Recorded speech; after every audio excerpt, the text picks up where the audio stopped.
Olá, pessoal!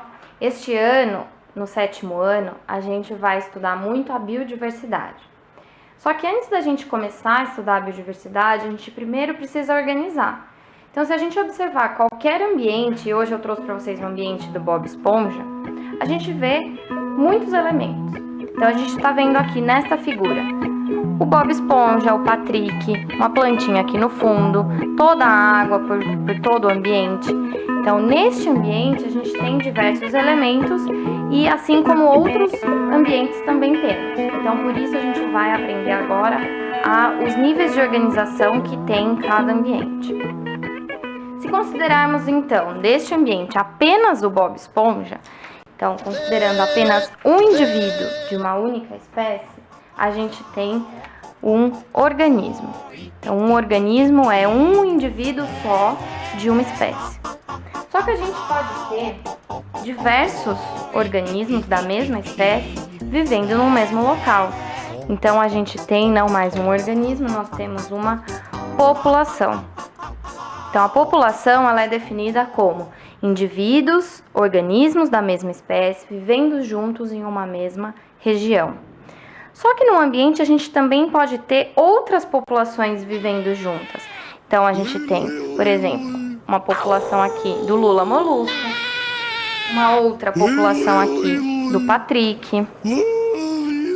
Então, agora a gente tem um outro nível de organização, não mais uma população, e sim uma comunidade. Então, a comunidade, a definição dela é um conjunto de populações vivendo juntos em uma mesma região ao mesmo tempo. Então, a gente está considerando apenas os seres vivos. Voltando naquela figura anterior do cenário do Bob Esponja, a gente pode perceber que a gente não tem só seres vivos aqui. A gente tem outros fatores. Então, além dos seres vivos, vamos colocar mais aqui, Bob Esponja, Patrick, um Lula molusco, a gente tem outros fatores que não são seres vivos. Então, temos a água, como eu já mencionei. Aqui, o ar é representando por essas bolinhas, né? O oxigênio dissolvido. O solo aqui embaixo, no fundo. Então, temos outros fatores que não são vivos. São os chamados fatores abióticos.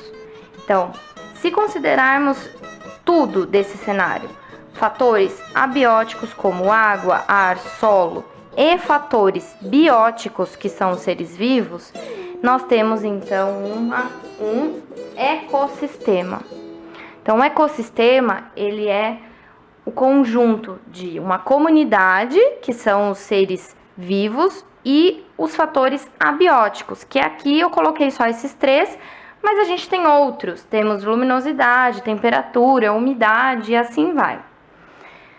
Assim como, se a gente considerar que isso aqui forma um ecossistema, a gente também pode considerar que existem outros ecossistemas no mundo.